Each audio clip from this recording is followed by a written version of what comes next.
s'installe petit à petit. Ok. Bon, ben, bienvenue à tout le monde et journée très spéciale aujourd'hui, n'est-ce pas? Ouais. Parce que c'est Pâques.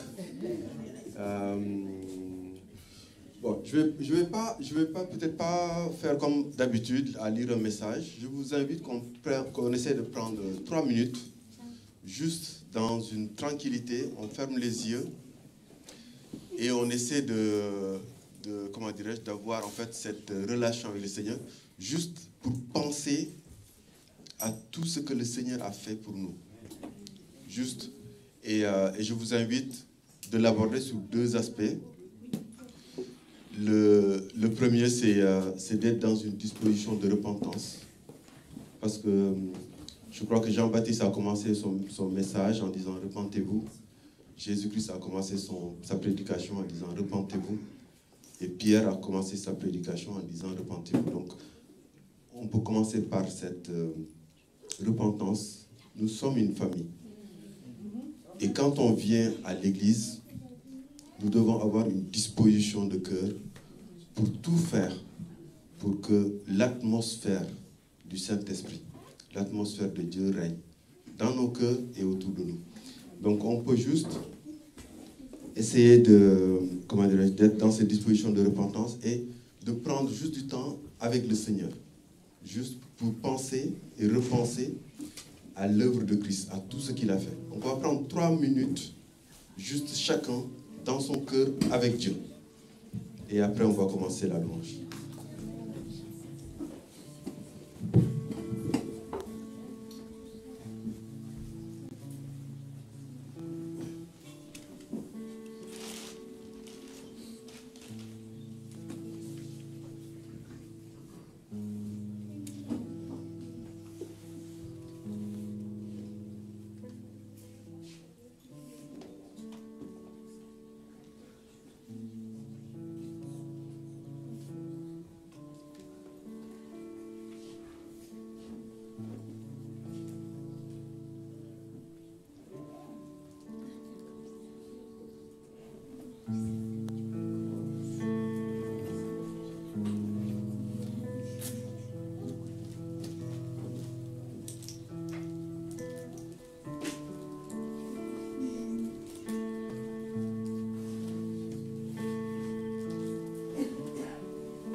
Maintenant, disposons nos cœurs, et puis Olivier va nous conduire dans la louange. Levons-nous et célébrons le roi de gloire. Ok, justement, je vous invite à commencer avec ce chant qui dit: un chant s'élève, les yeux se tournent vers toi. Nous voulons vraiment élever nos voix et nous tourner vers Jésus.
Tu es le roi, le sauveur.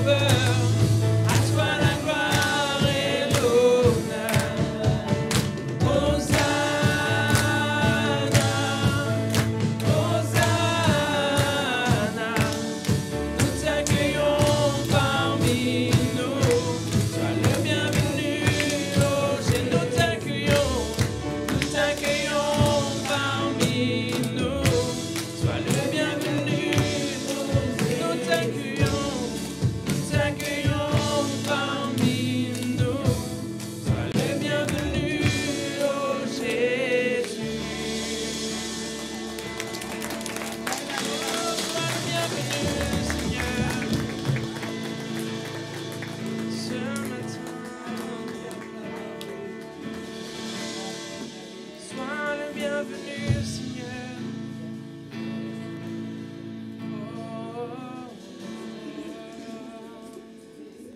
Oui, Seigneur, nous voulons vraiment t'accueillir en ce dimanche particulier de Pâques. Seigneur, nous voulons vraiment que tu prennes toute la place dans ce temple, dans ce lieu. L'Église n'est pas un lieu, mais comme nous sommes là, nous sommes l'Église. Et nous voulons vraiment que tu prennes toute la place, Seigneur. Que tu t'installes, que tu nous parles, que tu nous conduises, que tu redresses peut-être aussi ce qui ne va pas.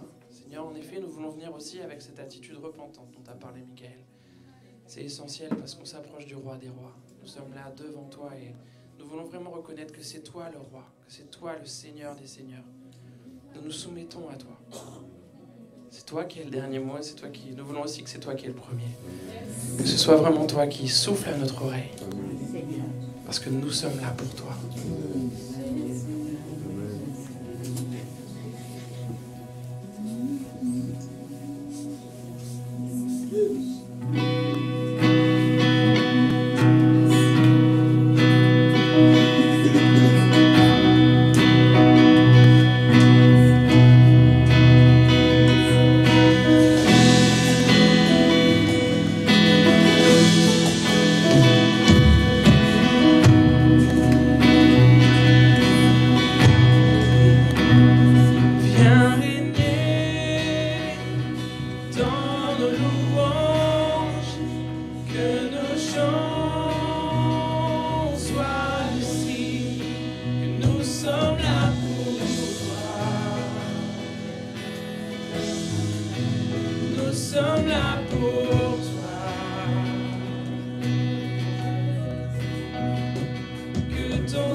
être vrai devant toi. Nous ne voulons rien cacher. Le chant dit rien ici n'est caché. Nous savons que de toute façon tu lis comme dans un livre ouvert.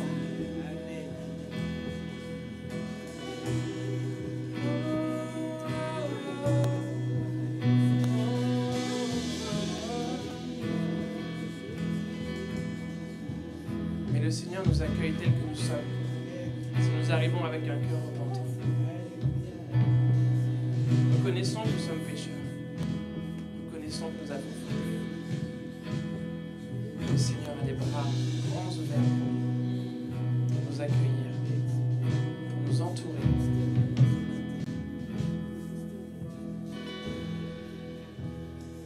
J'ai été brisé, vidé sans espoir.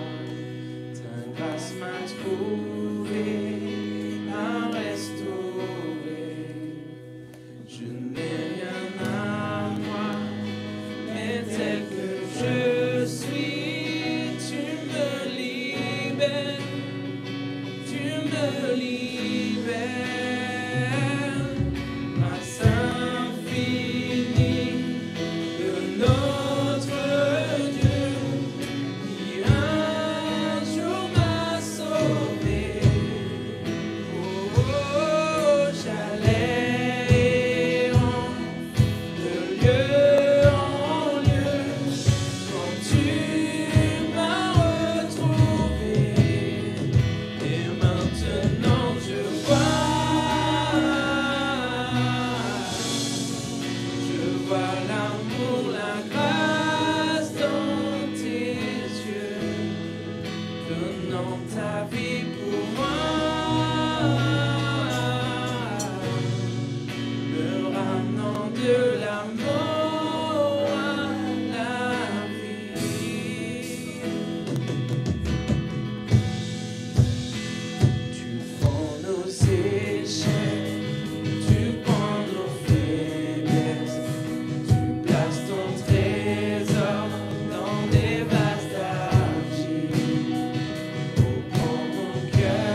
Parce que toi, tu as subi pour nous, alors aide-nous à comprendre davantage chaque jour qui tu es, ce que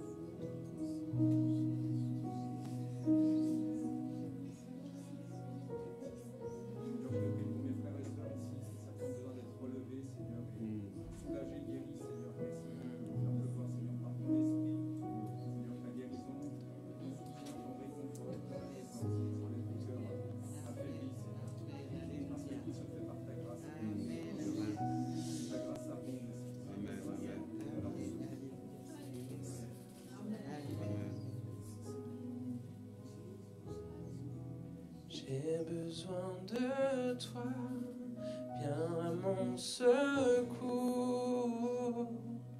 Où aller, Seigneur? Aucun autre nom ne peut me sauver. Prends-moi dans ta grâce. J'ai besoin de toi, viens à mon secours. Où aller, Seigneur? Aucun autre nom ne peut me sauver. Prends-moi dans ta grâce, oui je te suivrai.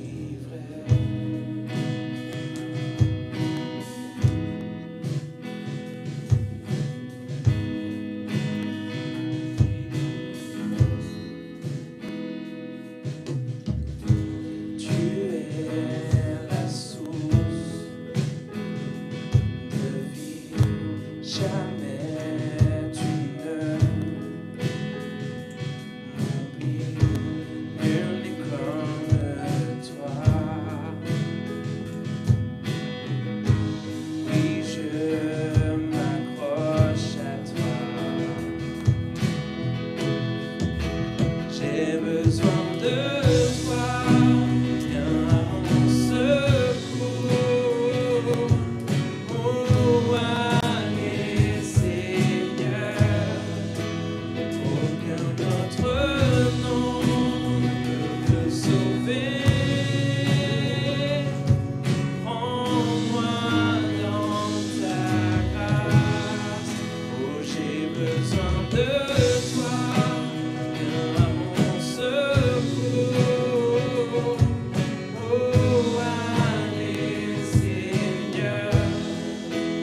Aucun autre nom ne peut me sauver.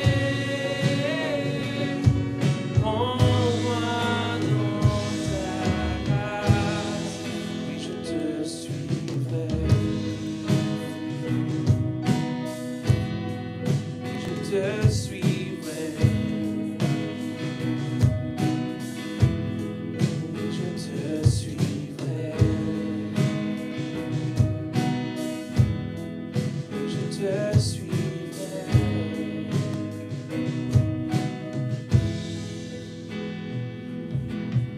Ce monde n'a rien à m'offrir, oui je te suivrai.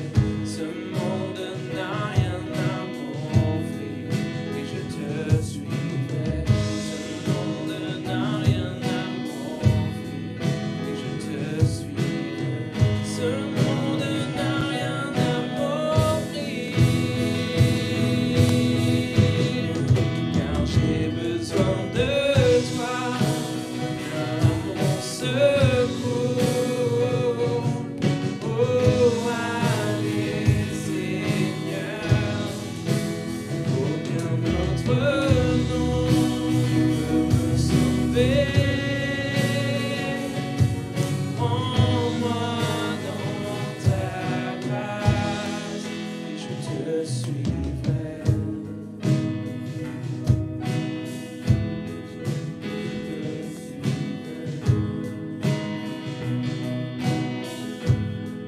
Oui, je te suivrai. Oui, je te suivrai.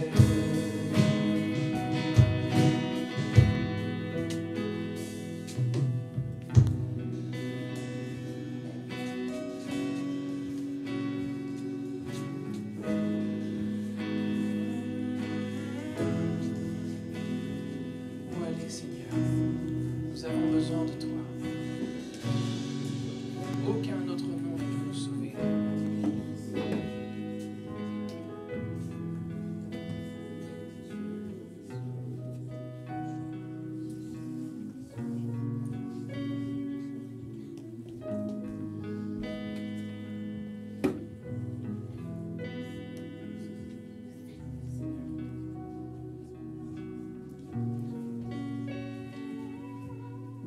Mélodie, mets le micro 5, s'il te plaît.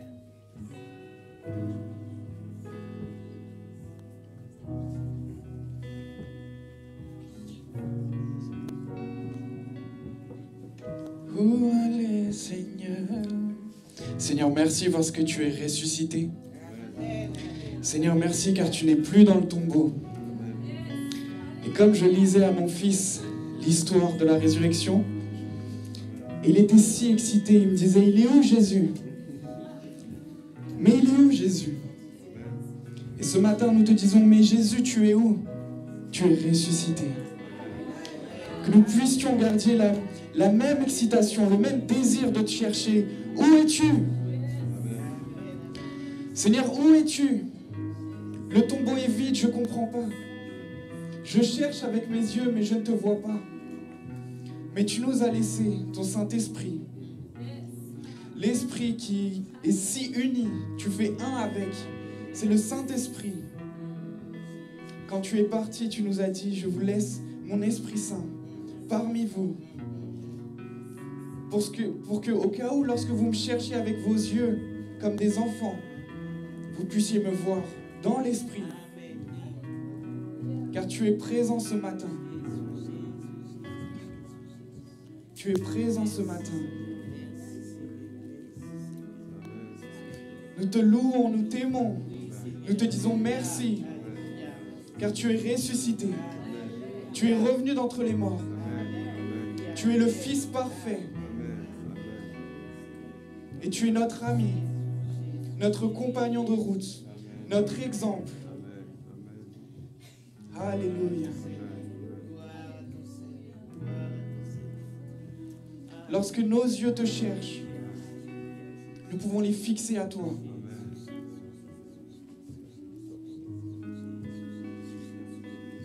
Saint-Esprit, continue à faire ton œuvre ici, dans nos cœurs, dans nos vies, que nous soyons les premiers adorateurs, en esprit, en vérité, de tout notre cœur, de toute notre âme.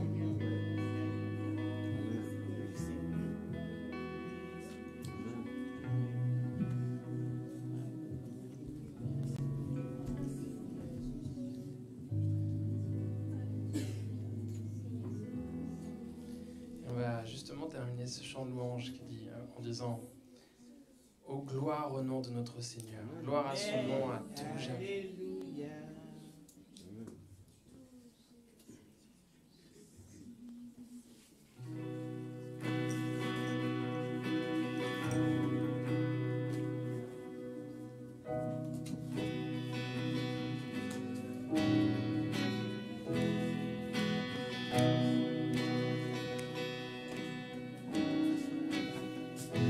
Je songe à l'infâme croix où Jésus fut meurtri pour moi. Je vois ses mains, ses pieds percés, mon sauveur au bois attaché.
de blanc vêtu, Père, c'est la nuit, notre Jésus, et je serai parmi les saints, captivé par sa gloire sans fin.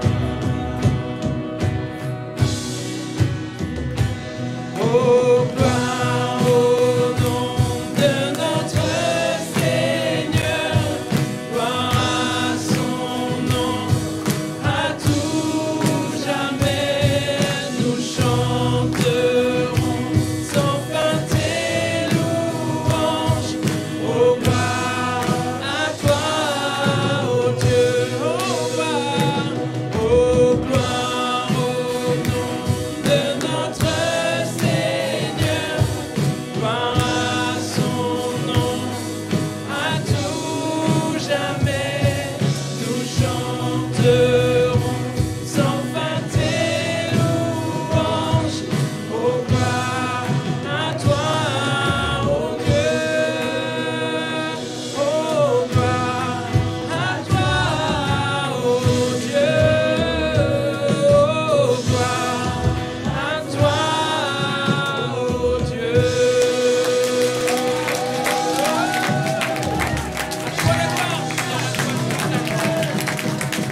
Sois élevé.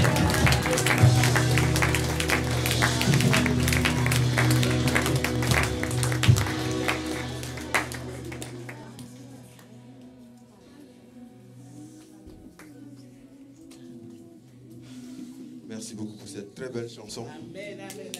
Au début, j'étais un peu, je me dis, mais c'est le jour de Pâques, pourquoi il ne crie pas, pourquoi? Et la fin, Et dans voilà. le métro, ça T'inquiète, m'appelle. t'inquiète. Merci Seigneur, merci. Ça arrive, ça Merci, Qui chante merci. des chants. J'aimerais, je crois que souvent Christophe, il s'émerveille du fait que notre église, il y a plein de gens qui viennent partout, de tous les horizons. Et j'aimerais en fait ce matin qu'on essaie d'exprimer cette phrase, Jésus-Christ est ressuscité, dans toutes les langues qui existent dans cette salle. Vous êtes libres. Toutes les langues. Toutes langues. Jésus est mort, il ressuscite aujourd'hui. Amen. Jesús es resucité. Amen. Jesús resucitó. Amen. Une autre langue? Amen. Amen. Une autre langue? Amen. Amen. Ah, ouais, yeah. Amen. Amen. Amen.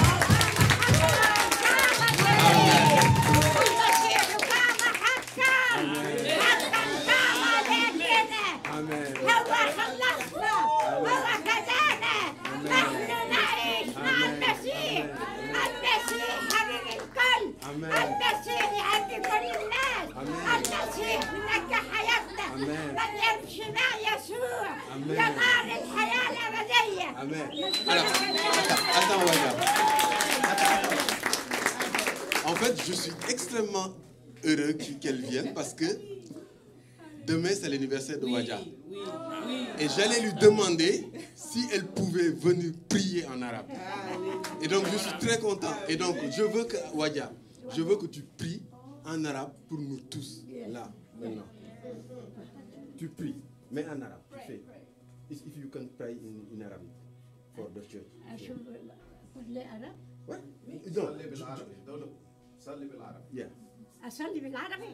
نشكرك أيها الحبيب يسوع لأنك خلصتنا هديتنا أعطتنا سلام أعطتنا نجاح في حياتنا أيها الحبيب يسوع بدون يسوع لا نستطيع أن ننجح هو اللي منجح حياتنا منجح أولادنا منجح كل حياتنا فيك حياتنا مع المسيح من يمشي مع يسوع ينال الحياة الأبدية نحن نعيش مع المسيح هو معنا في كل مكان هو معطينا النجاح هو معطينا النعمة معطينا سلام في كل مكان أيها الآب القدوس يسوع المسيح نحن نتبعك في كل مكان نحن نهزم الشيطان بقوة يسوع المسيح لأنه حبيب الكل نشكرك أيها الآب السماوي آمين. Amen.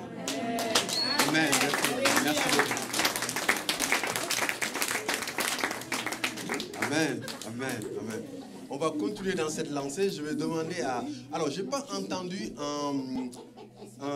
comment on appelle ça, en créole. Je n'ai pas entendu créole. Alors, je sais qu'il y en a qui parlent créole. Comment on dit Jésus est ressuscité en créole? Roselyne l'a dit? Oui. C'est comment? Pardon? Jésus est ressuscité en créole. Il était mort, je dis il est ressuscité. Amen. Amen. Amen. On va continuer dans la même lancée. Je vais demander à Ruth. Elle a un témoignage. Comme ça, tu vas... C'est un petit Bonjour tout le monde.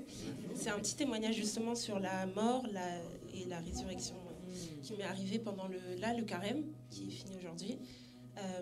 En fait, je ne sais pas si vous savez, j'habite avec Pauline en colocation maintenant depuis 3 mois entre la chapelle et Porte de la Chapelle. Et en fait, c'était il y a 2 semaines environ, on est allé faire nos courses au Franprix qui est juste dans la même rue, juste en face. Et donc on arrive au Franprix. Bon, tout ce qui est le plus normal, on commence à faire nos courses. Elle va de son côté, moi du mien. On remplit nos petits caddies. Et j'entends une dame qui dit ah là là, au voleur, qui crie au voleur. Moi, mon premier réflexe, c'était ça ne me concerne pas. Franchement, mon premier réflexe, c'était ça. J'ai dit ah ok, bon, bah, ça ne me concerne pas. Sauf qu'en fait, après, j'entends, je vois 2 hommes qui se mettent devant l'entrée du magasin. Un qui est sur lui et qui commence à le tabasser, mais d'une violence. Franchement, j'ai rarement vu ça. Et je me dis, il y a quelqu'un qui va faire quelque chose. Je regarde autour de moi, il y avait un gars qui était, un monsieur, je sais pas, la quarantaine, qui était dans la même allée que moi et qui fait « Oh là là !» et tout, mais qui n'y va pas. Et je me dis, mais quelqu'un va y aller. Et au bout d'un moment, je vois que personne n'y va parce que même les personnes qui rentraient dans le magasin, elles contournaient comme si rien ne se passait en fait. Sauf que là, moi, je me suis dit, mais là, s'il continue, il va le tuer. Du coup, j'ai couru et je lui ai dit, mais qu'est-ce que tu fais? Arrête. Qu'est-ce qui se passe? Et je comprends en fait que c'est un peu plus tard, que c'est le gérant du magasin. Et il dit, non, mais il m'a volé. En fait, il lui avait enlevé son pantalon. Et le gars, il était en caleçon. Il lui avait enlevé son pantalon et il lui dit, non, mais il m'a volé. Il met tout là et tout dans son pantalon. Moi, je laisse pas. J'ai dit, si vous continuez, parce que je sentais que là, il était tellement enragé que j'étais obligée de rester. Et je lui ai dit, non, vous arrêtez, si vous continuez, moi j'appelle la police. Quand c'est comme ça, il faut appeler la police. Donc je reste et je vois qu'il était en position, vraiment, je vais le boxer. Et même moi, il me faisait un peu peur. J'avoue, j'étais là, bon, mais j'étais à une distance. Et je dis, si vous continuez, moi j'appelle la police. C'est pas à vous de faire la justice, en fait. Et vous pouvez pas le frapper comme ça. Moi, je peux pas avoir ça. Je peux pas avoir cette violence. Je peux pas. Et du coup, il se relève. Je pense qu'il a compris. Donc moi, après, ça continue. Moi, je criais un peu. Je criais un peu dans tout le magasin. J'ai dit, mais c'est pas possible. Mais même, je disais, c'est pas possible que personne ne fasse rien. Ça m'a un peu révoltée. Et donc, personne parlait dans le magasin. On continue nos courses. Et donc, je retourne dans un des rayons. Et le gérant, il vient me voir. L'autre gars, il était en train aussi de crier, en train de dire, oui, moi, j'ai besoin de ça pour vivre. J'ai besoin de ça pour... voilà. Il était sans abri, je pense, et il était sous alcool. Et du coup, après, moi, je continue mes courses. Le gérant, il vient me voir. Il me dit, je suis désolée pour tout à l'heure, 20 minutes après. Hein, je suis désolée pour tout à l'heure, mais moi, je ne pouvais plus. Dans ma vie, c'est compliqué en ce moment. J'ai plein de choses qui ne vont pas. Et en plus, là, il y a ça. Moi, tous les soirs, je rentre chez moi et je me dis, mais pourquoi je ne l'ai pas boxé? Parce que ce n'est pas la première fois qu'il vient. Et là, je suis passée à l'acte. Et en fait, je continue à parler. Je lui dis, mais ce n'est pas une raison et vous ne pouvez pas vous défouler sur lui. Et en plus, est-ce que vous êtes en paix de faire ça? Et il me dit, non, pas du tout. Je n'ai pas du tout envie de faire ça. Et je dis, mais vous ne pouvez pas. Et l'autre gars, en fait, il revient et commence à dire, il remet de l'huile sur le feu. Il remet de l'huile sur le feu et là, il y a un monsieur qui arrive, qui le prend avec lui, et il dit, tiens, viens, je vais te payer une bière, Et je me suis dit, mais qu'est-ce qu'il fait? C'est encore pire de faire ça. Donc, il le tire avec lui, et il va payer une bière au voleur, du coup. Donc, après, le gérant, on parle un petit peu, et je lui dis, mais vous pouvez pas faire ça, moi, je peux pas avoir de la violence comme ça, on peut pas, c'est pas normal, en fait. C'est pas normal d'en arriver à là, c'est pas possible. Et du coup, après, il part. Moi, avec Pauline, du coup, on va payer nos courses. C'est pas fini, hein, l'histoire, elle est un tout petit peu longue. Du coup, après, on va pour payer les courses et tout. Et là, moi, on est au niveau de la caisse. Et l'autre, le voleur, en fait, il était à l'entrée du magasin. Il commence à tout faire tomber devant, en fait. Il commence à tout faire tomber. Et là, j'étais là, mais Seigneur, mais qu'est-ce que je fais? Mais qu'est-ce que je fais? Qu'est-ce que je fais? Vraiment, dans ma tête, j'étais en... Je sais pas quoi faire, je sais pas quoi faire. Qu'est-ce que je fais, Seigneur? Qu'est-ce que je fais? Et du coup, moi, je paye en espèces. Et il me restait un billet de 5. Et je dis, oh non... Enfin, il va falloir que je lui donne, du coup. Du coup, j'y vais. Et je vais lui donner. Je lui dis... Enfin, je crois que je lui ai dit, je vais investir en toi. Je lui ai dit ça. Je vais investir en toi. Tiens, prends 5 €. Arrête de voler. Et en plus, moi, je sais que... Enfin, je travaille dans le social. À Paris, on peut trouver de la nourriture. On n'est pas obligé de voler, en fait. Il y a tellement d'associations, tellement de choses pour manger que tu n'as pas besoin de voler, en fait, pour avoir de la nourriture. Et du coup, je vais le voir, je lui donne ça. Je lui dis... Et en fait, Pauline, elle m'avait dit après, moi, j'ai pas vu. Et heureusement... En fait, sa bière, il l'avait ciselée et il voulait tuer le mec, en fait. Il criait, je vais le tuer, je vais le tuer, je vais le tuer, je vais t'attendre. Il disait, je t'attends à la sortie, je vais te tuer. Il disait ça. Et moi, je me dis, qu'est-ce que je fais? Bon, je lui donne les 5 €. Je lui dis, bah, viens avec nous. Nous, on avait nos sacs de course. Il avait un petit sac où il mettait toutes ses affaires. Il dit, OK, il vient, il prend ses affaires. On avance un peu dans la rue. Et je lui dis, mais pourquoi tu fais ça? Il dit, non, mais en fait, j'ai honte. Il me dit, j'ai honte. Je dis, mais alors pourquoi tu le fais? Il dit, je sais pas, mais j'ai honte de faire ça. Et là, je me suis dit, bon, c'est le carême. Donc, je lui ai dit, c'est le carême, je vais prier pour toi. Je fais une prière courte. Et là, il dit, attends, moi aussi, je vais prier. Du coup, il nous prend sur les épaules comme ça. Il lève les yeux au ciel et il commence à prier. Et il commence à pleurer, commence à pleurer. Je fais, OK. Et bon, après, on le laisse. Et on part, on rentre chez nous. Et hier, du coup, je me suis dit, faut que j'aille voir ce gérant. Parce qu'en fait, ce qui m'avait particulièrement touchée, c'était qu'il s'est rendu compte, le gérant, qu'il pouvait pas en fait réagir comme ça. Quand il me parlait, il était au bord des larmes. Il était vraiment, c'était quelque chose. Il s'est laissé emporter en fait par sa colère, par sa rage. Et après, donc, quand je suis retournée le voir hier, donc je vais le voir, je lui dis alors, je ne sais pas si vous vous souvenez de moi, j'ai pas du tout la même coiffure, du coup, je pense que non, mais après, je lui ai dit, le monsieur, quand je lui ai dit, le monsieur, il est revenu, il a tout de suite, il s'est rappelé, et il me dit, oh, vous ne croirez jamais ce qui s'est passé. Je dis, qu'est-ce qui s'est passé? Il dit, en fait, il est venu et il s'est excusé. Je dis, quand? Il dit, le soir même. Je lui ai dit, le soir même, il est venu. Il a dit, oui, il est venu. Il m'a dit, je te demande pardon pour ce que j'ai fait, je ne recommencerai plus. Et voilà, je suis vraiment désolée. Et là, il me dit qu'en fait, il connaissait ce monsieur depuis des années et que ce monsieur, en fait, avant, c'était un banquier d'affaires dans la même rue et qu'il a sombré dans les consommations de drogue. Et là, en fait, il a perdu sa famille, il a tout perdu et il s'est retrouvé à la rue, en fait. Et il a dit, et je lui ai dit, mais il n'est pas revenu voler, il n'a rien fait et tout. Il me dit, non, maintenant, il reste devant le magasin, mais il ne vole plus, il ne prend plus rien. Et ça m'a tellement touchée. Franchement, je me suis dit... Mais c'est dans les ténèbres les plus sombres, il n'y a que Jésus, il y a que ça en fait. Ça m'a rappelé comment la puissance en fait, la puissance de...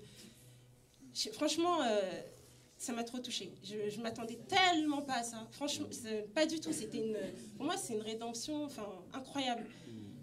Voilà, c'était ça mon témoignage.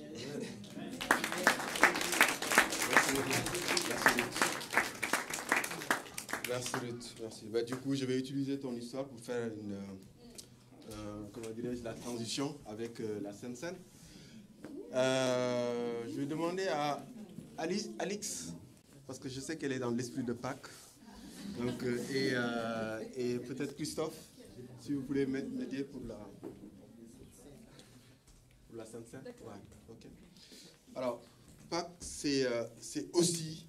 C'est plein de choses, mais c'est aussi une histoire de réconciliation. Donc, je vais utiliser un peu je vais partir un peu de ce que Ruth a partagé pour lire un passage. Parce que, comme dit Christophe, on vient souvent d'horizons très, très différents. Mais, en fait, on vient du même endroit, finalement, sans s'en rendre compte. Hein. Dans la culture où j'ai grandi, on dit toujours, si tu ne sais plus où aller, retourne là d'où tu es venu.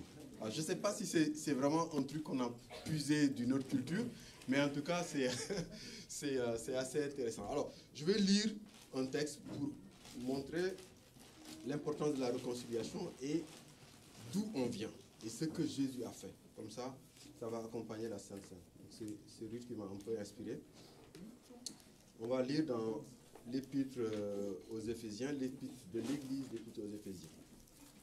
On va lire Éphésiens chapitre 2 et je vais lire à partir du verset 11. C'est pourquoi vous, autrefois païens dans la chair. Je ne sais pas s'il y a des juifs ici. Il y a des juifs, il y en a qui ont des origines. Donc on est tous logés à la même enseigne. On est tous des païens. Okay? C'est pourquoi vous, autrefois païens dans la chair, appelés incirconcis par ceux qu'on appelle circoncis et qui ne le sont que par la chair. Souvenez-vous que vous étiez en ces temps, écoutez bien, sans Christ. C'était ça notre condition. Sans Christ. Privés du droit de cité en Israël. Étrangers aux alliances de la promesse. Sans espérance. Nous étions tous sans espérance. Sans Dieu. Personne ne connaissait Dieu. C'était notre condition avant. Sans Dieu dans ce monde. Mais maintenant,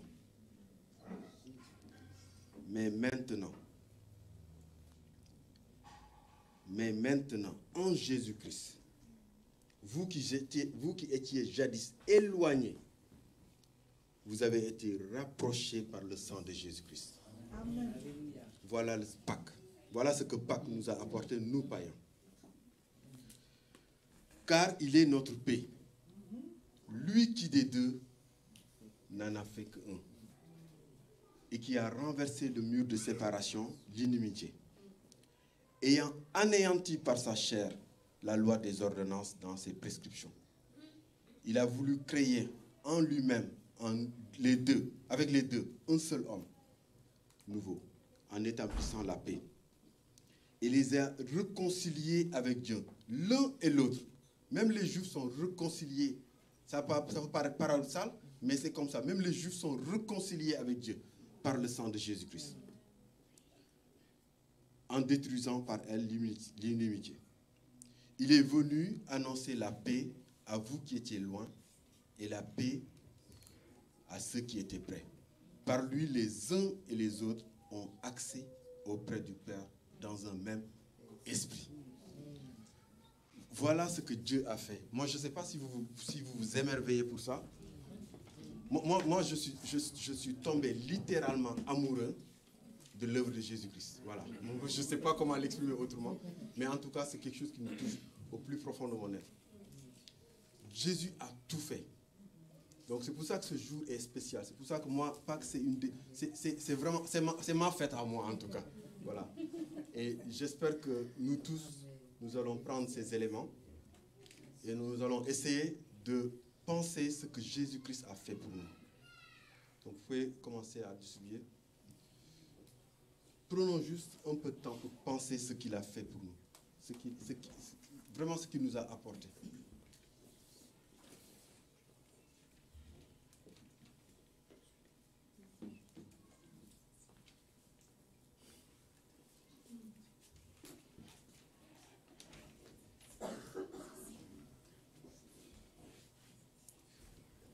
Vous pouvez voir dans le texte que j'ai lu que tout y est. Quand il dit des deux, il n'en a fait qu'un.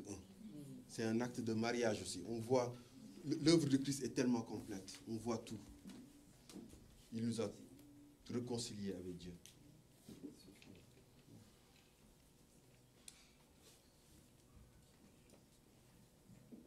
En tout cas, si vous avez, je sais qu'il y en a qui ont passé cette semaine, ils ont pris la Sainte Seine chez eux. C'est très bien. C'est très bien la Sainte Seine. Vous savez, au départ, la Sainte Seine se prenait dans les maisons. J'espère que vous savez ça. Parce que pour la simple raison, c'est que les premiers chrétiens étaient des juifs. Ils ne pouvaient pas aller à la synagogue en témoignant de Jésus-Christ. Parce qu'à l'époque, il y avait des juifs qui croyaient en Jésus-Christ et des juifs qui ne croyaient pas. Donc ils ne pouvaient pas prendre la Sainte Seine dans les synagogues. Donc ce qu'ils faisaient, c'est qu'ils le prenaient chez eux. Et qu'est-ce qui a fait qu'on est passé de la maison à l'église? Ça, c'est ce que explique l'Épître aux Corinthiens. Parce que finalement, les chrétiens se réunissaient, ce que Paul disait. Ils voulaient faire la fête. Paul leur dit, mais mangez d'abord chez vous.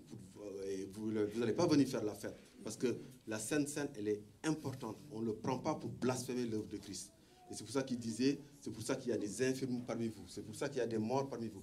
Et c'est comme ça que la Sainte Seine a été, comment dirais-je, est revenue dans l'église. Mais c'est des choses qu'on peut prendre à la maison pour se rappeler de l'œuvre de Christ.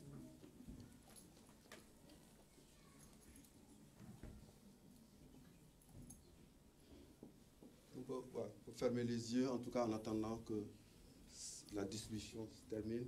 Vous pouvez remercier le Seigneur pour vraiment tout ce qu'il a fait pour nous. Nous sommes tous des pécheurs. Et il ne faut jamais penser qu'on est meilleur que l'autre. Il faut toujours, c'est pour ça que la Bible dit, la miséricorde triomphe du jugement. Si la Bible nous dit qu'on peut juger, ce qui est vrai, mais le jugement ne doit jamais être dans la condamnation et il faut toujours avoir dans son petit recoin de tête qu'on n'est jamais meilleur que l'autre. Et qu'en fait, c'est une progression. Nous devons tous progresser. Mais nous devons, comme ceux qui font la montagne avec la corde, le premier de cordée, nous devons toujours prendre cette corde et avancer avec les autres. Ne jamais laisser personne derrière. C'est notre responsabilité. Vous ne serez pas heureux au ciel si vous êtes au ciel et que vous voyez vos amis de l'autre côté. Personne ne sera heureux pour ça. Donc nous avons tous cette responsabilité d'encourager les uns et les autres. Mais d'être unis par une seule chose, Jésus-Christ. Et Jésus-Christ seul.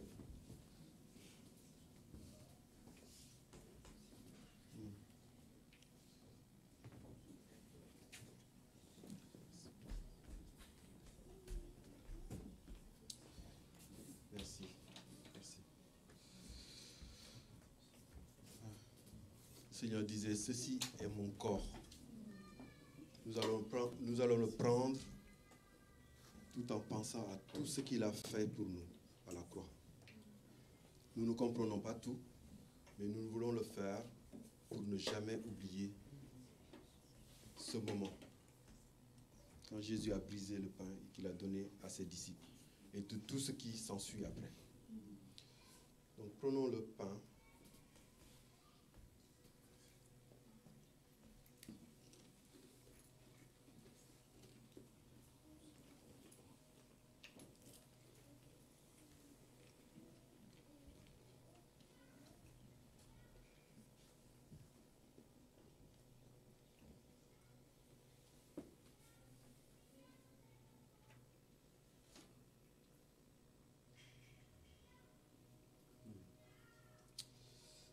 Après, il a dit, prenez, ceci est mon sang, le sang de la nouvelle alliance.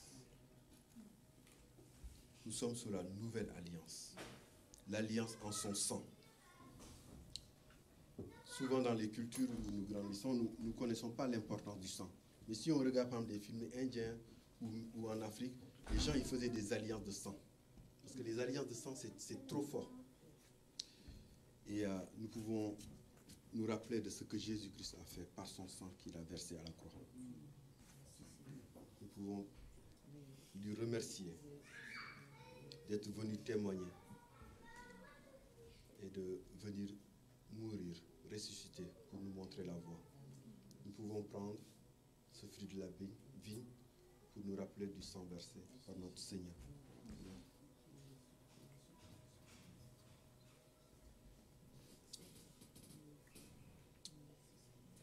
Merci Seigneur, merci. Si quelqu'un a vraiment à cœur, son cœur brûle pour prier pour tous, je serai honoré si tu veux. Ouais.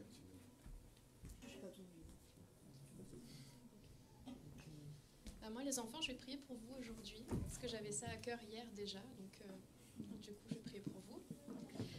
Seigneur, moi, je te remets ces enfants, je te remets les enfants de cette église, mais je te remets également tous les enfants de cette terre. Je te demande vraiment de placer ta main sur eux aujourd'hui et dans les années à venir, que tu bénisses leur vie, que tu fasses de leur vie quelque chose de miraculeux et de merveilleux comme tu sais faire, que tu éloignes tout mal d'eux, Seigneur, et que tu fasses en sorte qu'ils puissent vivre des expériences et aventures merveilleuses, que tu leur permettes également de grandir dans ton amour et que pour tous les enfants qui peuvent aussi vivre des situations difficiles, Seigneur, tu sois auprès d'eux et que tu leur montres qu'il n'y a rien à craindre et que tu es avec eux. Et je t'ai prié dans le précieux nom de Jésus. Amen.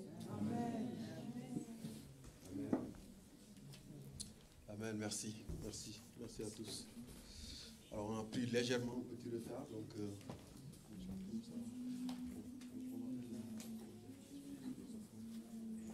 Donc on va prendre les offrandes et puis après on va passer au message. Je ne sais pas s'il y a les... Il y a l'école du dimanche aussi. Ouais, après les offrandes, comme ça. Thierry, les paniers, c'est... les paniers des offrandes? Non, c'est pas là-dedans. Bon, je vais profiter pour faire des annonces du coup, en attendant. Alors, comme vous savez, Marc est à Dieppe, ok. Et je vous demanderai de prier pour vous parce qu'il a eu quand même pas mal de déboires ces derniers temps avec sa voiture. Et en fait, la dernière fois, il me dit, ouais, je dois le réparer, mais en fait, je ne sais pas si je vais le réparer parce que la voiture aura 10 ans, je crois, au mois de janvier prochain. Et apparemment, sur Paris, les voitures de plus de 10 ans seront interdites sur Paris. Donc voilà, donc si vous pouvez prier pour lui, par rapport à ça. Et prier pour qu'il puisse trouver justement quelqu'un pour Dieppe, ce serait bien.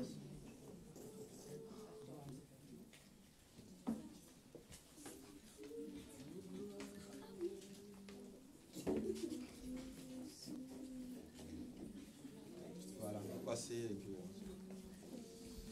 ok, et puis essayez de pas penser, parce qu'aujourd'hui c'est la première fois que je vois depuis très longtemps que je viens au culte et qu'il n'y a pas Jean-Philippe. Donc il y avait Yael qui était covidé, donc comme ils sont cas contact, ils sont restés à la maison. Ils ont tous le Covid. Voilà. Voilà. Donc il faut prier pour lui parce que franchement, Jean-Philippe, je pense qu'on peut tous témoigner que c'est un frère vraiment hyper fidèle, qui est toujours présent, toujours disposé à aider. Donc pensez à lui. Je crois qu'aussi Kim aussi a eu aussi le Covid, donc vous pouvez penser à elle aussi dans vos prières. Voilà.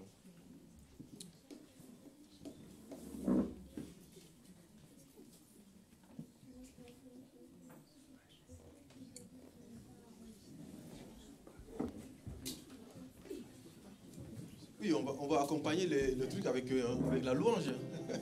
Je suis désolé.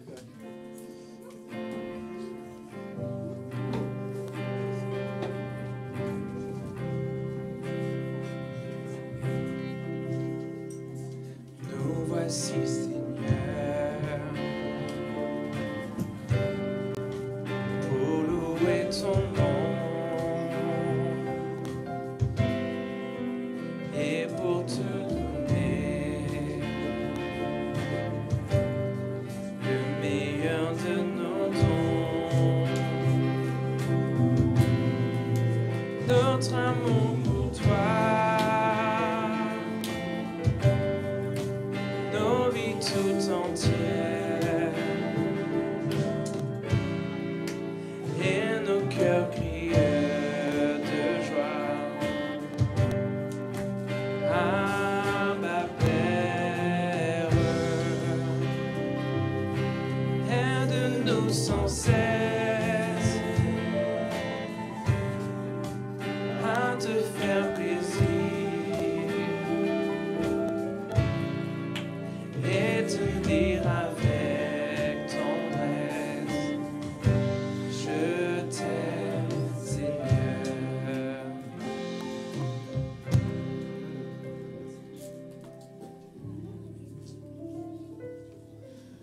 Merci Seigneur pour cette journée. Merci pour ce qui tu es et merci pour la journée que tu nous as donnée. Au nom de Jésus, Amen. Amen. Donc je vais inviter les enfants à aller à l'école du dimanche. Je pense que vous avez un bon programme qui vous attend. Et je vais inviter David à venir nous partager la parole.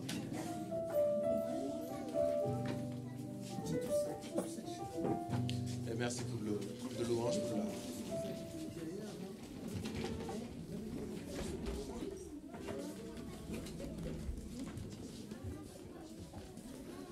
On a un peu empiété sur ton temps, je pense. C'est pas grave, c'est pas de souci. Croche-patte. Amen. Alléluia. Exactement. Que Dieu soit loué. Donc ce matin, je remplace Jean-Philippe. Effectivement, vous le savez, il est Covidé. C'est une joie pour moi, c'est même un honneur d'être là avec vous ce matin pour parler de la Pâque. Voilà. Je prends ma télécommande.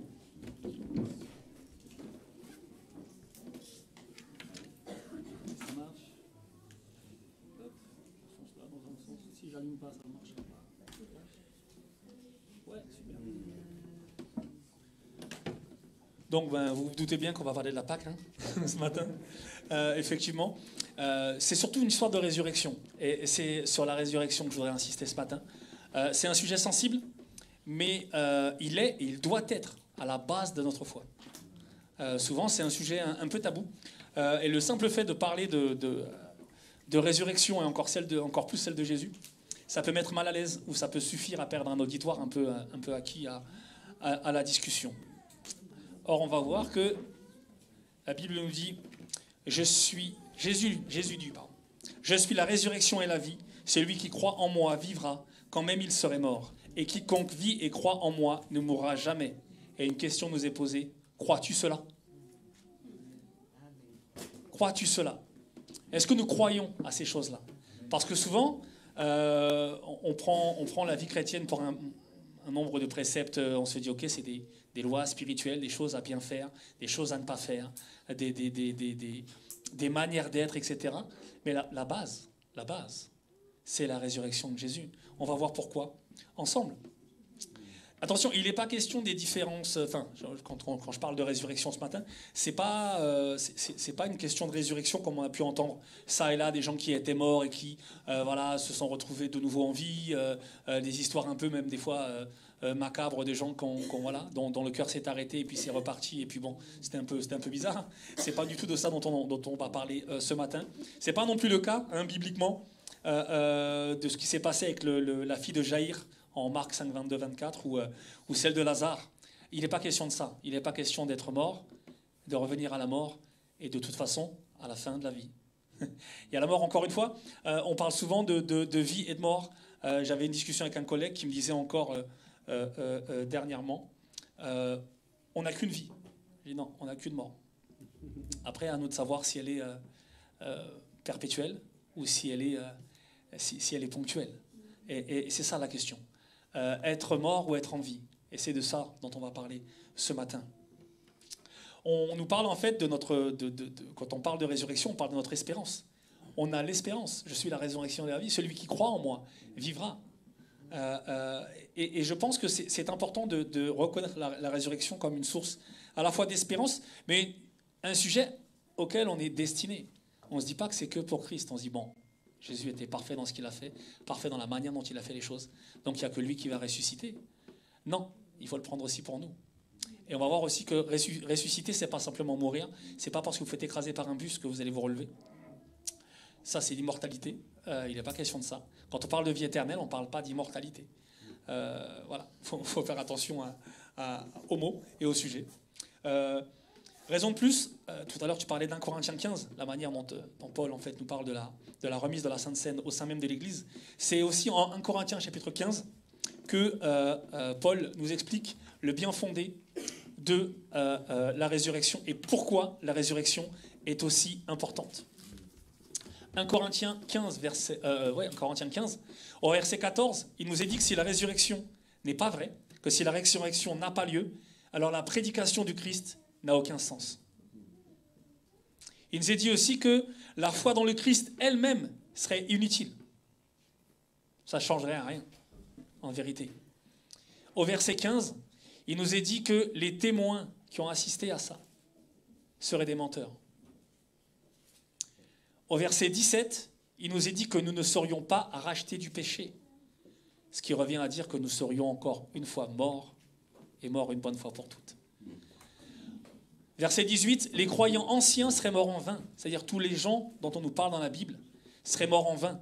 Leur espérance serait morte, ce qui n'est heureusement pas le cas. Et au verset 19, les chrétiens seraient les plus à plaindre sur terre parce qu'ils espéreraient effectivement dans une chose qui ne risque pas d'arriver. Amen. Amen. Je vais avoir du mal à passer les pages, c'est encore en plastique. Mais il nous est dit au verset 20 que le Christ, mais maintenant, Christ est en effet ressuscité des morts et est devenu les prémices de ceux qui se sont endormis, assurant que nous allons les suivre dans la résurrection. Je vous lis les versets. Mais maintenant, Christ est ressuscité des morts. Il est les prémices de ceux qui sont morts, car puisque la mort est venue par un homme, c'est aussi par un homme qu'est venue la résurrection des morts. Amen.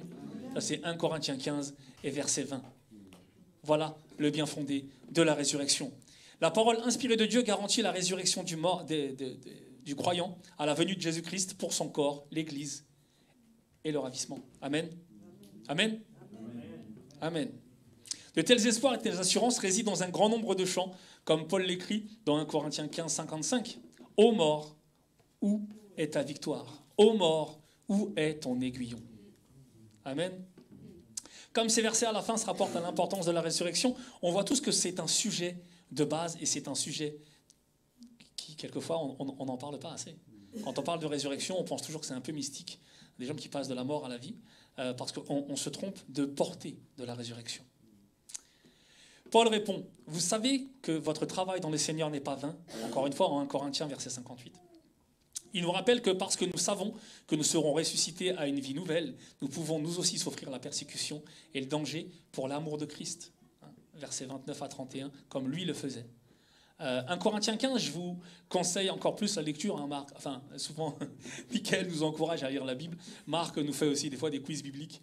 Mais encore une fois, là, si vous voulez comprendre la résurrection et le bien fondé de la résurrection et la nécessité de croire, dur comme ferme, au principe de la résurrection, lisez 1 Corinthiens, chapitre 15. C'est pas un verset, enfin, c'est pas un chapitre qui est très très long. C'est pas le psaume 119. C'est pas un chapitre de nombres.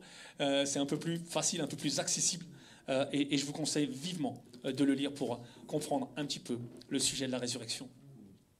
Nous pouvons effectivement, même si on a du mal avec ça, suivre l'exemple des milliers de martyrs à travers l'histoire.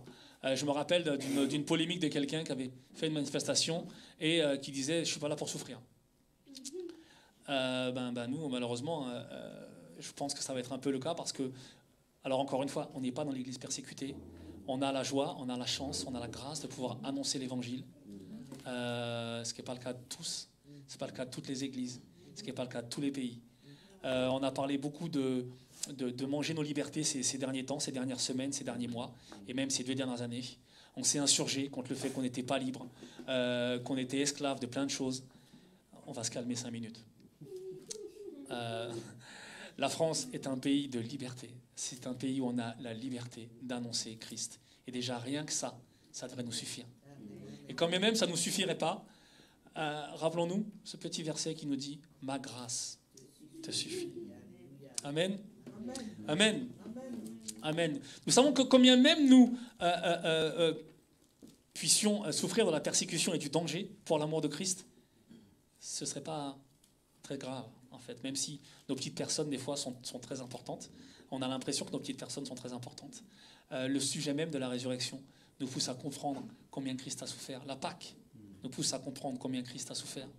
Mais combien c'est nécessaire aussi quelquefois de renoncer à soi-même. Parce que c'est l'exemple de Christ, de renoncer à soi-même. Alors, ce n'est pas évident. On est bien tous d'accord. Moi, encore ce matin, quand quelqu'un m'a doublé, en passant par la droite, un vélo qui brûlait un feu rouge en plus. Alors, n'y voyez pas d'excuses, je ne cherche pas d'excuses. Je n'ai pas eu des mots très, très amicaux à son encontre. Et voilà, c'est dur, c'est un travail de tous les jours, effectivement, mais c'est ce qui rend effectivement la difficulté et la douleur supportables. C'est cette résurrection. On va voir tout à l'heure pourquoi. Hop. Nous qui étions morts par nos offenses, il nous a rendu la vie avec Christ. C'est par grâce que vous êtes sauvés. Il nous a ressuscités ensemble et nous a fait asseoir ensemble dans les lieux célestes en Jésus-Christ. Michael nous le disait, c'est le moment de la réconciliation, la Pâque. Il n'a pas fait ça comme ça juste pour lui, pour montrer que c'était un super-héros et qu'il était capable de le faire et pas nous. Il n'a pas fait ça. La Pâque ne s'est pas passée pour nous maintenir la tête sous l'eau. La Pâque ne s'est pas passée pour nous montrer qu'il était le plus fort et que nous étions les plus faibles. Ça, il suffisait de regarder quelquefois nos vies et les circonstances de nos vies pour s'en apercevoir. Non, effectivement. On était morts par nos enfances. On était morts, vraiment morts. On est dans une situation de mort. Quelquefois, on croit qu'on est en vie, mais ce n'est pas le cas. Tout ce qui faisait que la vie était en nous était parti lors de la première désobéissance d'Adam. Donc on était effectivement morts. Mais il nous a ressuscités ensemble et nous a fait asseoir ensemble dans les lieux célestes en Jésus-Christ. Amen. La résurrection de Christ affecte chaque partie de nos vies. On l'oublie souvent. Ça affecte le passé, au travers du plan de rédemption. Ça affecte le présent, en vivant sa grâce au quotidien. Et ça affecte le futur, avec l'assurance de notre salut. Amen. Amen. Ça affecte notre passé parce que le plan de rédemption a été conçu autrefois. Quelquefois, on a du mal à trouver un bien fondé dans l'Ancien Testament, et en le lisant, et en comprenant, et en priant, et en demandant au Seigneur son esprit, on est en capacité de comprendre ces choses. Parce qu'à cause du péché, nous avons été séparés de Dieu, et nous n'étions pas dignes de son royaume. Vous vous rappelez de Romains 3, 23, car tous sont péchés et sont privés de la gloire de Dieu. Mais Dieu a conçu un plan de rédemption. Il a envoyé son Fils unique dans ce monde afin qu'il paye le prix de nos péchés, afin qu'il prenne. Michael nous le rappelait justement, des fois on utilise ce mot « paye », afin qu'il remplace le prix de nos péchés, qu'il prenne sur lui nos péchés. Lui qui n'a point connu le péché était Dieu fait chair. Grâce à son sacrifice, nous avons été justifiés. Amen. La Bible nous le dit clairement que c'est par le Christ que nous pouvons venir au Père. C'est pas par nous-mêmes. On le sait bien, c'est pas par nos efforts. C'est pas avec nos corps de mort qu'on peut revenir à Dieu. C'est pas avec nos corps de mort qu'on peut donner la vie aux gens. C'est pas possible. C'est pas avec nos échecs qu'on peut donner aux gens la victoire. C'est pas concevable, c'est pas possible. C'est pas possible. Hop. Jésus lui-même dit, je suis le chemin, la vérité et la vie. Nul ne vient au Père que par moi. Ce ne sont pas nos efforts, ce n'est pas notre compréhension, ce n'est pas nos beaux mots, ce n'est pas notre éloquence qui emmènera les gens, qui donnera la vie aux gens. Pas du tout. Le seul chemin de la vie, parce que le chemin, il y en a plein, pour aller à Marseille, pour aller à Rome, c'est un peu... Il y a plein de chemins. Mais celui qui mène à la vie, celui qui nous permet d'être vivants, c'est Jésus-Christ. Ne dit-on pas, nous croyons que Dieu est vivant. Et pourtant, des fois, on a du mal à croire à la résurrection. S'il se passe ce qui se passe dans nos vies, s'il se passe ce qui se passe, c'est parce que Christ est vivant. Amen. Christ, il est pas... Enfin, on va voir tout à l'heure les allégories du tombeau, mais on a tendance un petit peu à l'oublier. Ça, c'est pour le passé. Deuxièmement, le présent. Une dépendance à Christ dans notre vie quotidienne. Grâce à la résurrection de Christ, nous avons le même pouvoir, nous avons le pouvoir que Dieu a utilisé pour sortir Jésus du tombeau. Et on va voir pourquoi tout à l'heure. Afin de vivre la vie chrétienne. Il nous est difficile de vivre la vie chrétienne par nos propres efforts. On n'a qu'à le voir. Quand on est confronté aux autres, ça ne se passe pas toujours bien. Les mauvaises fréquentations corrompent les bonnes mœurs. Et quelquefois, il suffit que le lundi, on soit avec de très bons amis, de très bons collègues, et ça peut déraper assez vite dans le langage, ça peut déraper assez vite dans les comportements. On sait que par nous-mêmes, on n'est pas capable. Il faut se rendre à l'évidence.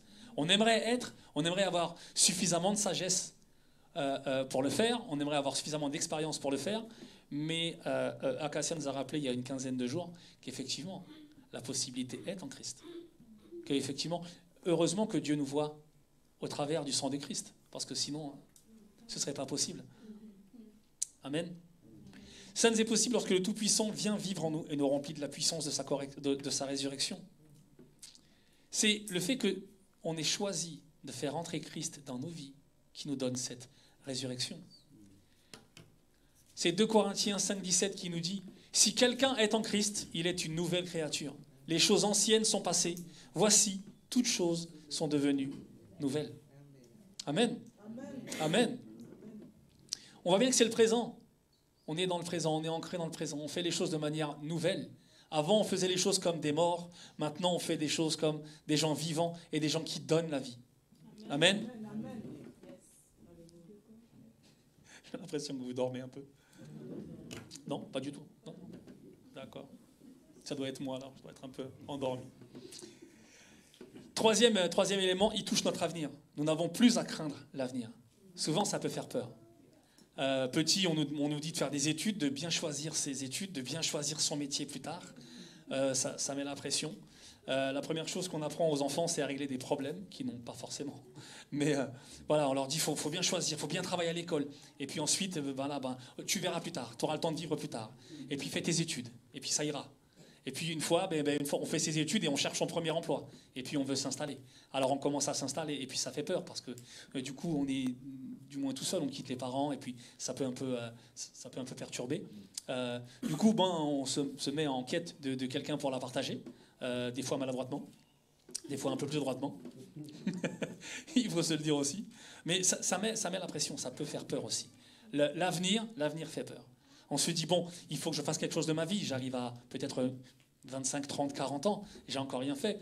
Acacia disait, il y a une génération, effectivement, à 30 ans, t'as pas acheté dans Paris, t'es personne. Même à 30 ans, t'as pas le projet d'acheter, on est d'accord, t'es personne. Et on vit avec ça, on vit avec cette pression-là. L'avenir fait peur. On dit, mince, j'ai toujours pas d'enfant, j'ai 40 ans, qu'est-ce qui va se passer pour moi? Voilà, ça peut faire peur. Mais grâce à Christ, on sait que... Et je voulais vous faire le test, je ne sais pas si vous l'avez déjà vécu, de prendre une bobine, dérouler une bobine de laine, ça peut être une bobine de laine ou une bobine de ficelle, entourer les 6 premiers centimètres. Les 6 premiers centimètres, c'est notre vie terrestre. Le reste, c'est ce qui nous sépare de la mort et ce qui nous sépare de la vie.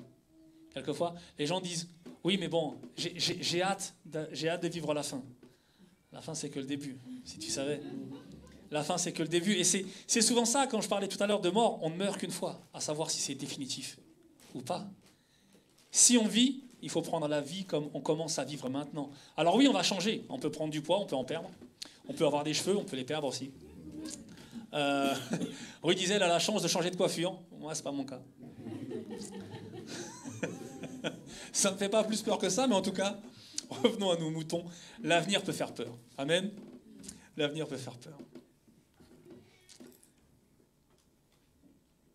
Car si nous croyons que Jésus est mort et qu'il est ressuscité, nous croyons aussi que Dieu le ramènera par Jésus et avec lui tous ceux qui sont morts.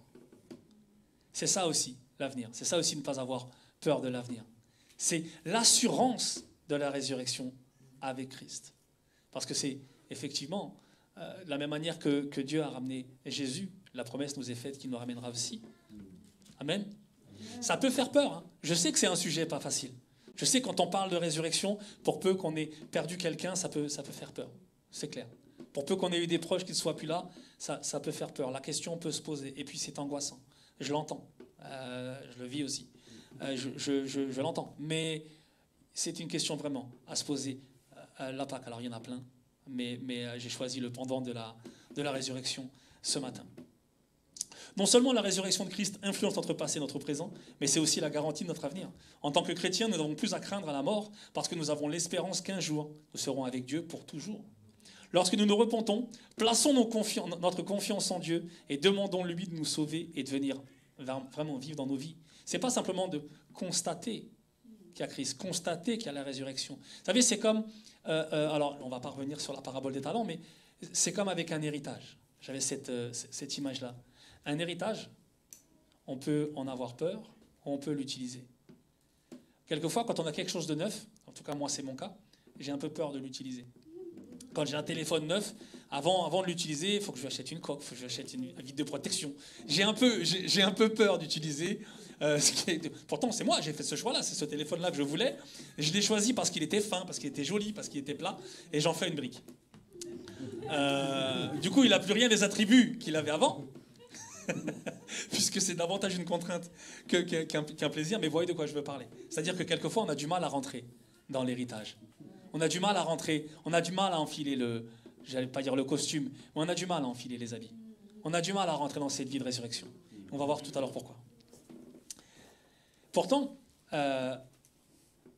on le sait, le salaire du péché, c'est la mort, mais le don gratuit de Dieu, c'est la vie. C'est la vie surtout éternelle en Jésus-Christ, notre Seigneur. Amen. Car le salaire du péché, Romains 6, 23, le pendant de Romains 3, 23, le salaire, c'est la mort pour les pécheurs, mais le don gratuit de Dieu, pas les œuvres, pas la balance, c'est la vie éternelle en Jésus-Christ, notre Seigneur. Croire en la résurrection de Jésus, c'est aussi pour le chrétien la condition de son existence. On est chrétien parce qu'on croit que Jésus est vivant. Amen. Sinon, on n'est pas chrétien. On peut s'appeler de toutes sortes de noms. Mais si on n'est pas en capacité de croire que Jésus-Christ est vivant, on n'est pas chrétien. Qu'il a triomphé de la mort et qu'il est ressuscité et qu'il est pour tous les hommes l'unique médiateur entre Dieu et les hommes. C'est ça la base de notre foi. Si on croit que Jésus est le chemin, la vérité et la vie, quand on a une difficulté, c'est vers Jésus qu'il faut se tourner.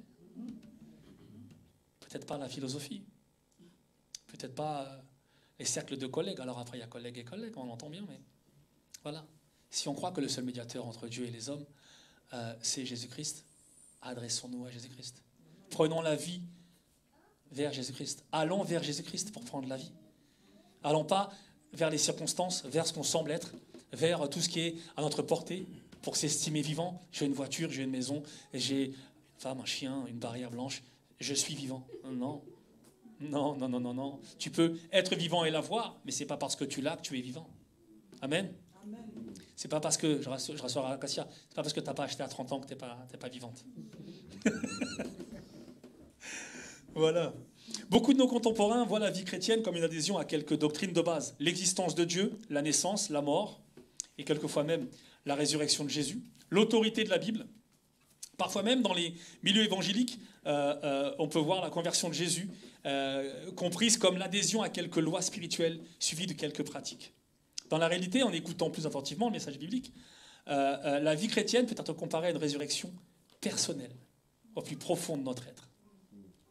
On le voit bien que, je vais vous en parler un peu plus tard, qu'il s'agit de nous. Il ne s'agit pas... Alors oui, effectivement, nous, à travers Christ comme un exemple, mais on n'est pas là à la Pâque pour simplement être admiratif de ce que Christ a fait. On est là pour être admiratif pour comprendre ce que Christ nous a permis de faire à sa suite. Que Christ, de la même manière qu'il est mort et ressuscité, il nous permet d'être mort à certaines choses et ressuscité à nouveau. C'est ça la joie de la Pâque. C'est de comprendre effectivement, de tomber amoureux de la parole de Dieu, de tomber amoureux de ce que Jésus-Christ a fait, mais de la capacité qu'il nous a donné à faire. Le fait qu'on n'a plus d'excuses, désolé. Il n'y a plus d'excuses. On a la victoire en toutes choses, parce que lui nous a précédés. On a même la victoire dans la mort. Des fois, on a peur pour nos vies. On se dit, mince, je suis père de famille, mince, quand même. Quand bien même. Paul nous disait, encore une fois, la mort m'est un gain. Pas pour les mêmes raisons, parce que, voilà, il n'était pas forcément marié avec des enfants, mais ça peut faire peur, simplement. Quelquefois, on se dit, c'est facile. Lui, il est célibataire, ou c'est facile. Lui, il n'a rien. Il peut tout jouer, il a rien dans les mains. Des fois, on se le dit. On se dit, j'ai une famille, moi, je ne peux pas me permettre de cette telle et telle chose. Et pourtant, si, c'est ce que Dieu nous commande. La famille, on l'a grâce à qui? Enfin bref, on ne va pas revenir là-dessus. Effectivement, Michael nous rappelait vendredi, au travers des petits messages, je ne sais pas si vous les avez reçus, oui, sur le groupe EFEA. Il nous parlait effectivement tout petit, des trucs de 2-3 lignes, pas plus. Multiplié par 2-3 lignes, multiplié par 2-3 lignes. Mais c'est un encouragement. Quand on encourage, ça prend du temps. Amen. Merci, Michael, pour ces messages. Il nous rappelait effectivement que la Pâque, c'est la fête du ou la fête des passages. Ainsi que de l'importance que revêt l'hysope, l'humilité dans ce moment de passage, nous permettant de reprendre notre place dans le processus. Souvent, c'est le passage effectivement de la mort à la vie. La Pâque, c'est le moment de réfléchir à tout ce qu'on a laissé derrière nous et à tout ce dont vers quoi on se tourne, en vérité. Toutes les capacités que Dieu nous a données à la Pâque, c'est à la fois merveilleux, c'est à la fois, quelquefois, c'est tellement lourd, mais c'est aussi à nous de les prendre une par une et de les comprendre une par une, ces choses-là. Avec l'humilité, je le disais, de comprendre et de prendre notre place dans le processus. Souvent, on se dit que tout ce qu'on a, on l'a gagné. Quelquefois, selon les parcours de chacun, on n'a pas forcément eu des points de départ ou des enfances faciles. Et on a dû, parfois se battre pour avoir ce qu'on a, jouer un petit peu des coudes aussi. Et on se dit que ce qui est acquis, c'est un gain, et c'est grâce à nous. Et on ne le doit qu'à nous. Alors que si on comprend la grâce, comme Dieu nous l'enseigne, c'est pas vraiment comme ça qu'on pose les choses. Amen. Nous étions morts, spirituellement. C'est-à-dire coupés de la véritable vie, celle qui est en Dieu. Cette mort, elle est liée à notre pratique du mal, mais aussi à notre appartenance à une humanité qui a été maudite par son rejet de Dieu, dès le début, par Adam. Alors je ne jette pas la pierre, pauvre Adam. mais c'est comme ça, c'est un état de fait. La venue de Jésus-Christ dans ce monde s'est accomplie en vue d'une immense réconciliation. C'est pour ça qu'il est le médiateur entre Dieu et les hommes. Amen. À travers sa mort, il vient prendre la malédiction et notre mort. Puis à travers sa résurrection, il vient nous entraîner dans cette puissance de vie. Et la Pâque, c'est ça. La Pâque, c'est la puissance de la vie. Et je veux que vous reteniez ça ce matin. C'est vraiment de ça dont il s'agit. Pâque comme une puissance de vie, comme une fontaine abondante, comme un jacuzzi pour les plus terre à terre. C'est ça. On est bien, il y a des bulles et tout. Non. J'ai utilisé des images qui sont parfois, excusez-moi, un peu triviales. La vie de résurrection du Christ devient désormais notre vie. Ses victoires deviennent nos victoires. Sa manière de voir devient notre manière de voir. Sa manière de faire devient notre manière de faire. Alors oui, on va être engourdi. Oui, quelquefois, on va avoir mal partout. On va avoir mal à la foi, on va avoir mal à la patience, on va avoir mal à la sagesse. On va avoir des courbatures de sagesse, des courbatures de non-colère. Voilà, c'est normal, c'est l'exercice du corps qui fait ça. Pour ceux qui ont déjà fait du sport et qui se sont crus un petit peu plus forts qu'ils n'étaient, c'est mon cas, viennent le lendemain ce qu'on appelle des courbatures. Et c'est pour ça que je vous parlais de courbatures de sagesse, courbatures de paix, etc. La vie de résurrection du Christ devient effectivement notre vie, mais ne nous le cachons pas, il y a quand même des obstacles humains à cette résurrection. Comme c'était déjà le cas il y a quelque temps. Il en existait déjà autrefois, et dont nous pouvons nous servir aussi ce matin pour expliquer la nature de nos difficultés et essayer de revêtir cette résurrection. Hop. Les obstacles humains. Pour comprendre, alors j'ai choisi l'image du tombeau. Les obstacles humains, on va se rappeler un peu du tombeau. Premièrement, le corps enveloppé. Symbole des limites de notre corps et de notre facilité à retourner vers la chair. 2. Le sépulcre fermé avec une pierre. Symbole des difficultés de la vie qui nous pèsent et nous empêchent parfois d'avancer. J'ai l'impression qu'il y a une pierre devant ce qu'on veut faire. Une pierre devant nos ambitions. Ce corps un peu qui nous maintient, on se dit, j'y arriverai pas. J'y arriverai pas. Déjà, jeûner, ça va être compliqué. Moi qui aime manger. Et on part déjà là-dessus. On va voir aussi que c'est plus compliqué. 3, le garde mobilisé à l'entrée. Vous savez, ce symbole physique de ceux qui, croyant nous connaître, nous renvoient à nos incapacités, nos peurs et nos doutes. Les gens qui nous ont connus peut-être avant qu'on donne nos vies à Christ et qui nous ramènent à chaque fois. Je t'ai pas connu comme ça, t'as bien changé, t'es pas la personne que j'ai connue.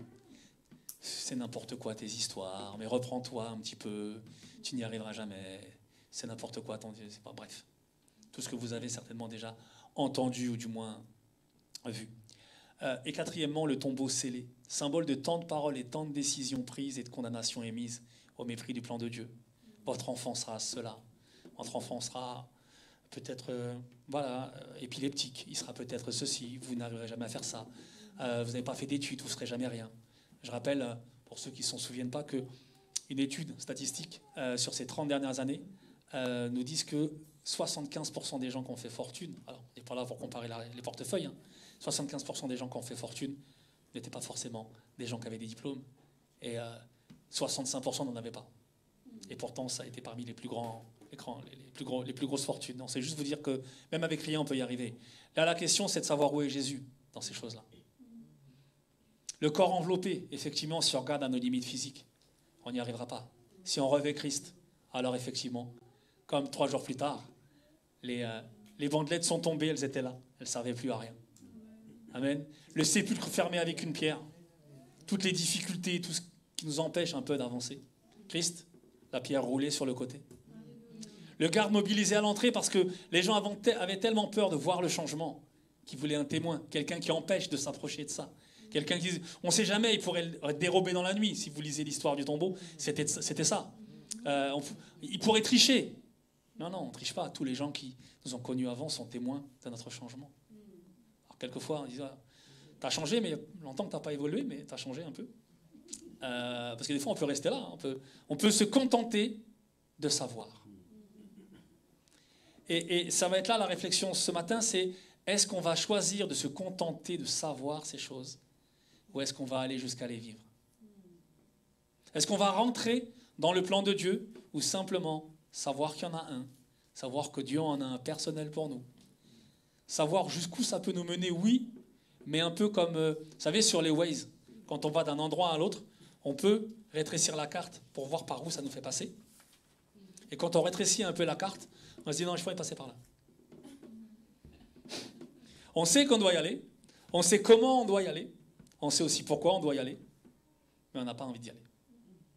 Et ça va être là la question de ce matin, comme souvent, à chaque fois que j'ai la joie de vous apporter le message, c'est de savoir qu'est-ce qu'on fait de ces informations. C'est bien beau, on le sait, on le vit, on l'écrit, c'est biblique.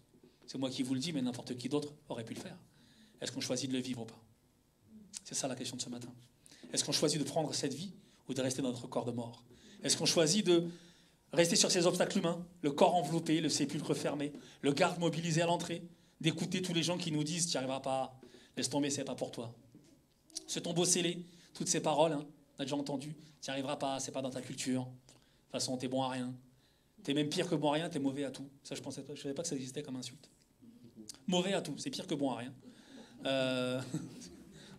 Bon à rien, au moins il essaie, il fait des trucs, mais mauvais à tout, c'est tout ce qui touche, ça va pas. Et quelquefois, on est traité de mauvais à tout, au-delà du bon à rien. Et voilà, est-ce qu'on va s'arrêter à ça ou est-ce qu'on va revêtir Christ et nous permettre d'avancer? Attendez, je ne sais plus où j'en suis dans mes notes avec mes bêtises. Voilà. Jésus nous a enseigné cette réalité à l'image d'un sarment greffé à un cep de vigne. Et ça, il faut comprendre cette image-là.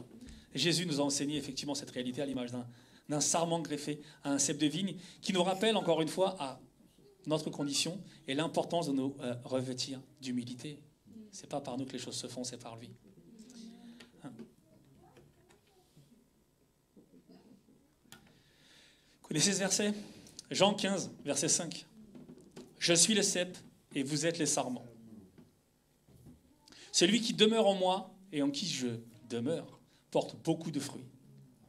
Car sans moi, vous ne pouvez rien faire. » Enfin, vous pouvez faire un peu. Non, vous ne pouvez rien faire. Il y a des images de figuier où le figuier pousse, mais il ne donne pas de fruits. C'est encore différent.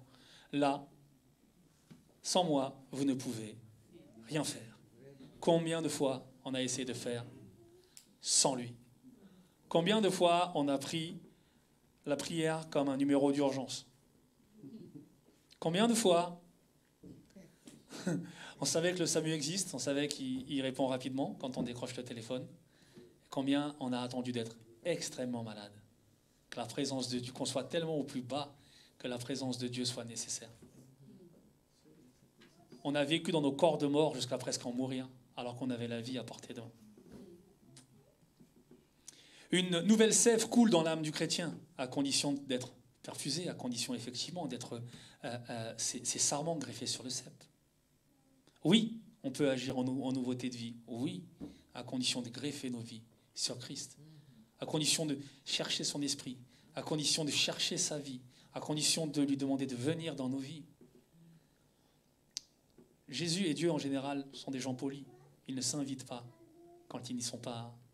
Quand on ne les invite pas, ils ne viennent pas. Ils sont là, effectivement. Mais est-ce qu'on a ce réflexe de dire c'est tellement évident que Dieu est dans ma vie que je ne l'invite plus? Dieu est poli, si tu ne l'invites pas, il ne vient pas. La Bible nous le dit. Est-ce qu'on prend le temps de l'inviter chaque jour? Seigneur, viens dans ma vie. Je reconnais effectivement mes difficultés. Oui, je ne suis pas parfait. Et heureusement, Seigneur, que notre Père nous voit au travers de ton sang, parce que sinon il ne poserait même pas le regard sur nous. Il ne pourrait pas. Il ne pourrait pas.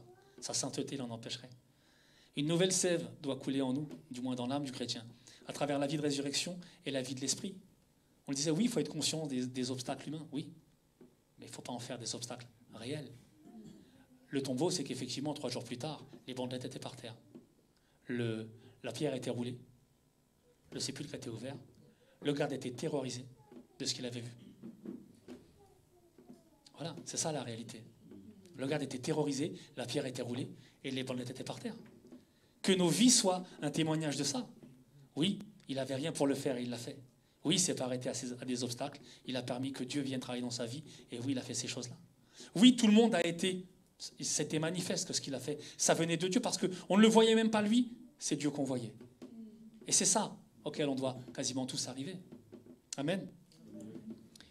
Il s'agit de nous laisser traverser par ces nouveaux canaux en orientant notre vie vers Jésus. Au bout d'un moment, vous pouvez avoir de l'eau dans chaque robinet. Si vous ne les ouvrez pas, vous allez mourir de soif. C'est bête, hein? C'est bête à dire, mais si vous n'ouvrez pas le robinet, vous allez mourir de soif. Pourtant, il y aura de l'eau. Il y a de l'eau courante dans les robinets. Maintenant, on a l'électricité. Enfin, c'est magique. Hein. C'est pareil. Si vous voulez être éclairé, il faut appuyer sur le bouton. C'est bête à dire, mais quelquefois, c'est tellement évident. Amen. À cela s'ajoute la promesse du partage de la condition céleste, de la position céleste de Christ,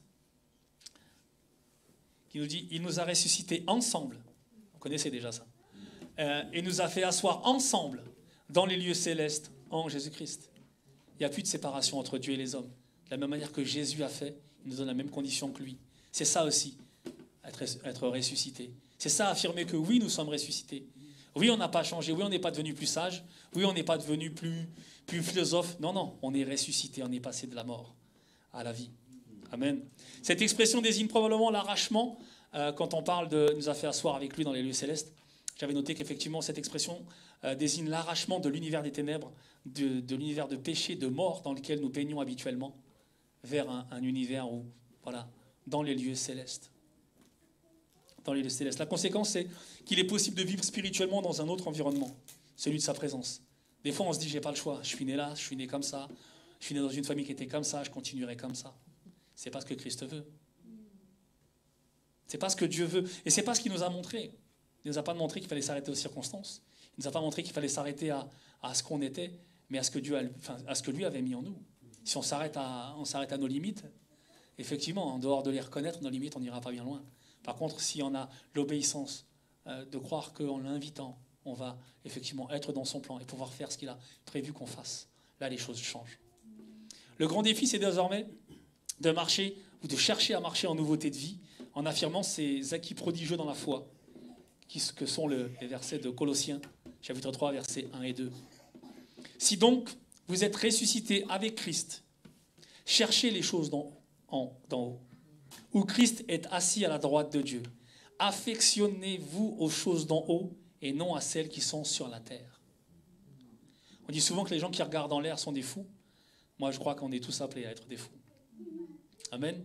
Souvent, on regarde trop aux circonstances, à ce qui est sur terre. On ne regarde pas à ce que Dieu a fait. On ne regarde pas à la capacité, on ne regarde pas au plan de Dieu. On se condamne nous-mêmes en se disant qu'on n'y arrivera pas.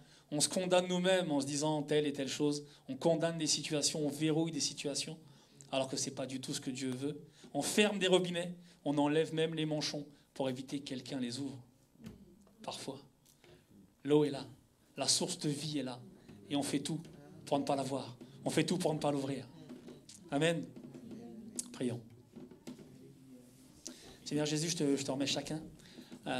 Aujourd'hui, je te remets chacun ce jour, que chacun puisse être en capacité de comprendre vraiment l'importance de la résurrection, l'importance de la Pâque, l'importance de ce moment, Seigneur, où effectivement tu es sorti du tombeau. L'important, c'est l'ouverture que tu as permis, Seigneur. L'ouverture, les choses que tu as permis, au travers effectivement ce tombeau, au travers des symboles de ce tombeau, que tu puisses nous aider à comprendre ta vie, que tu puisses nous aider à comprendre que tu es la vie, que tu es le chemin, que c'est vers toi que nous devons nous tourner et non pas vers nous-mêmes, que non pas vers des préceptes, que non pas vers le fait de lire ta parole par cœur sans jamais l'appliquer, simplement en t'obéissant, simplement en te cherchant dans chaque mot de notre Bible, simplement en te cherchant en tout temps et en tout lieu, en ayant les yeux constamment fixés sur toi, sur ce que tu veux, sur ta nature et sur les capacités que tu veux nous voir réaliser dans nos vies. Dans le nom de Jésus. Amen.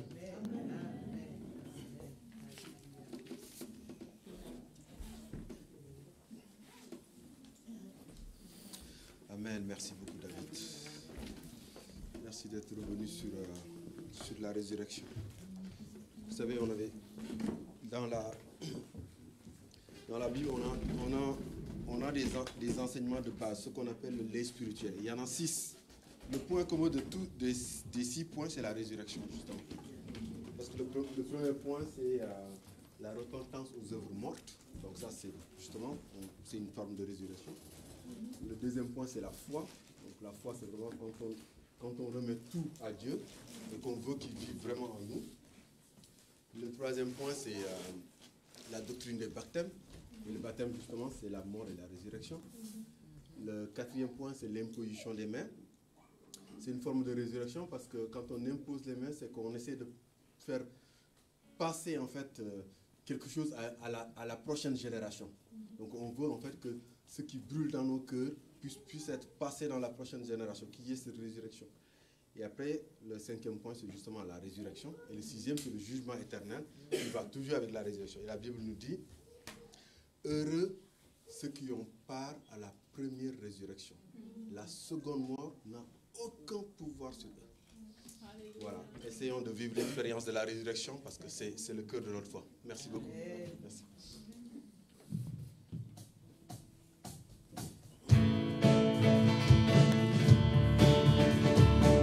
On va chanter Mon Rédempteur vit pour terminer. Je voulais vous laisser cette semaine avec ce chant.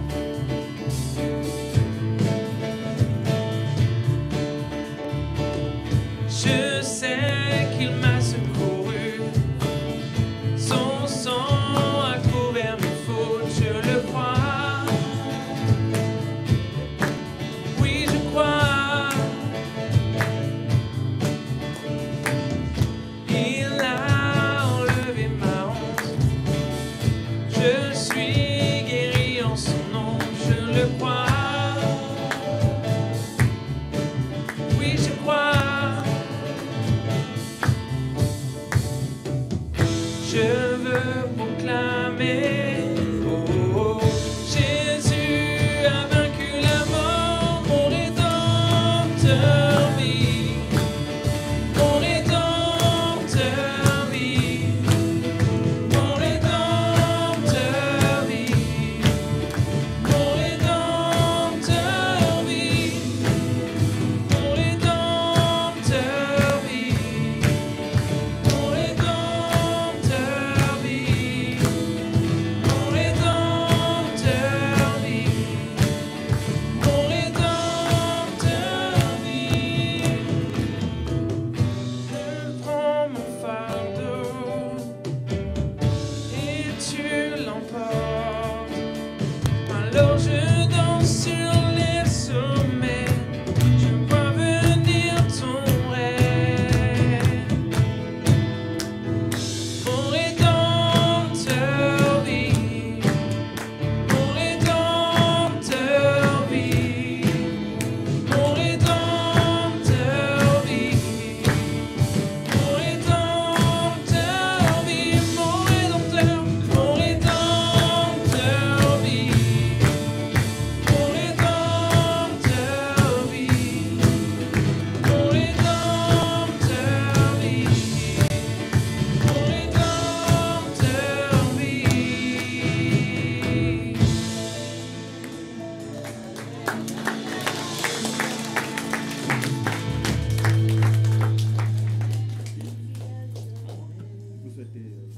Ok, et ben bonne fin de culte, bonne semaine, et bon dimanche de Pâques et lundi de Pâques pour demain.